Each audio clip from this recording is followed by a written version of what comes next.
J'ai vu des femmes, un été, sur les réseaux, qui montraient leur crâne rasé en photo afin de récolter des fonds pour la recherche. C'était la première fois que je voyais tant de crânes rasés et de sourires revendiqués. C'étaient des femmes belles, fières, avec ce côté majestueux dans les yeux. Comme chaque fleur son odeur, chaque femme a son histoire. J'ai vu des femmes. Et aujourd'hui, elles vont vous raconter leur histoire.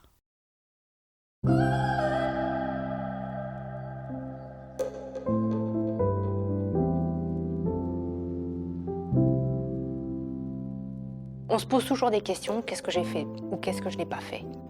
Qu'est-ce que j'aurais pu faire pour que ça n'arrive pas? Alors il y a des réponses et puis il y a aussi, comment dirais-je, pas le fatalisme, mais je suis arrivée à me déculpabiliser en me disant, bon voilà, c'est arrivé, c'était écrit ou ça n'était pas écrit, c'est comme ça. Après tout, je n'y suis pour rien, j'ai toujours essayé de faire au mieux. C'est tout, voilà. Pourquoi moi? Pourquoi pas?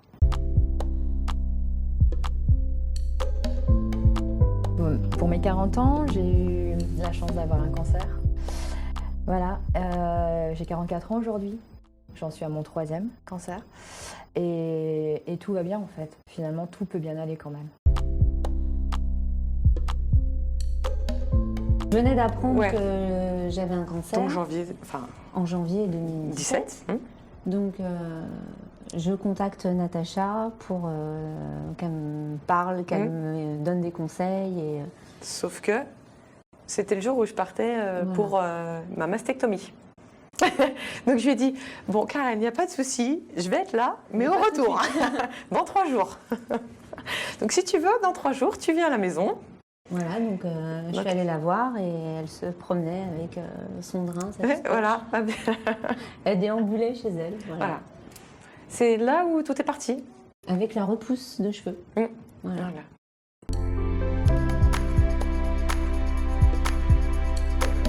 Ce que j'ai ressenti et qui était vraiment particulier, c'est qu'à la fois je me sentais punie.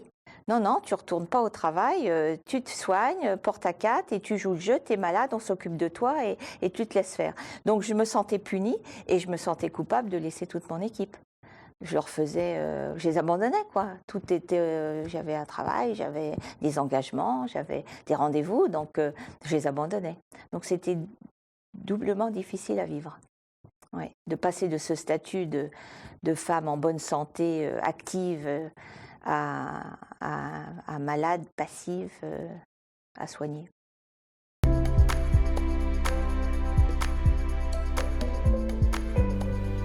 Ma fille, je perdais mes cheveux, j'en mettais partout parce que après 3 semaines de la première cure, on perd ses cheveux et puis on n'a pas envie d'aller raser sa tête parce qu'on n'a pas envie, mais au bout d'un moment, on en met partout. Elle est venue dans la salle de bain avec moi, elle a attrapé ma mèche et la mèche est restée dans ses mains. Elle m'a regardée et elle s'est mise à pleurer. Une des infirmières m'avait dit s'il faut donner des mots aux enfants, il faut leur expliquer simplement. Donc je lui ai dit si mon cheveu tombe, c'est parce que la chimio, elle fait effet. C'est parce que la maladie, elle s'en va. Et c'est parce que le cancer s'en va et que je suis en train de guérir. Donc les cheveux qui tombent, c'est rien. C'est juste que le médicament, il marche. Et donc elle s'est arrêtée de pleurer et on est fin que là.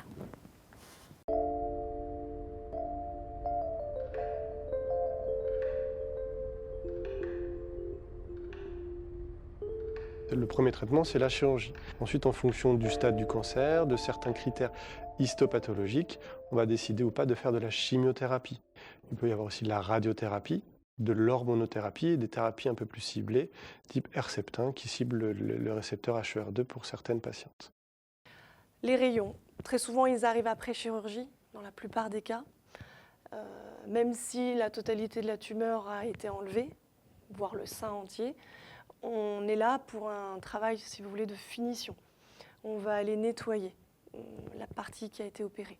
Donc, lors d'un acte chirurgical, des cellules potentiellement encore malades peuvent malheureusement être encore présentes sur le trajet opératoire. et cette microcellule peut à long terme se redévelopper. Donc nous, notre but, c'est d'éviter les risques de récidive locorégionale. Donc on va nettoyer, c'est un geste complémentaire à la chirurgie, où toutes les cellules tumorales vont être détruites par le rayonnement.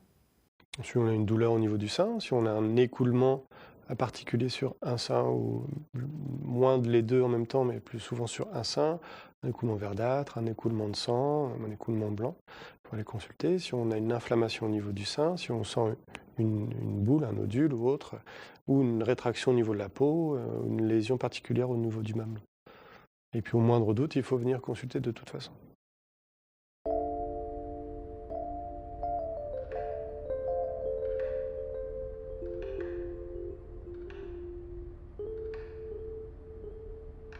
Allez vous faire dépister, c'est très important. N'hésitez pas à venir consulter si vous avez le moindre doute.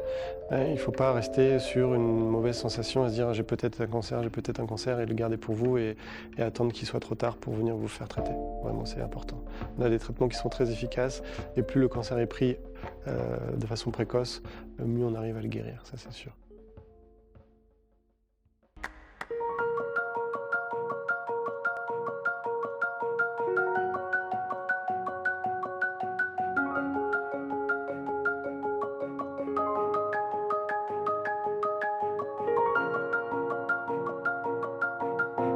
J'en avais quand même encore 2 qui avaient vraiment besoin de moi. Enfin, besoin, c'est prétentieux.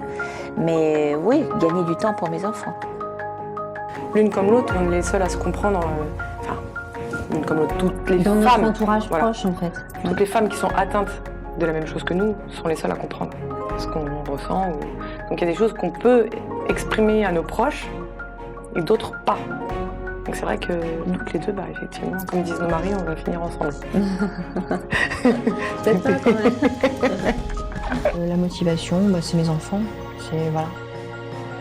C'est être là pour eux le plus longtemps possible.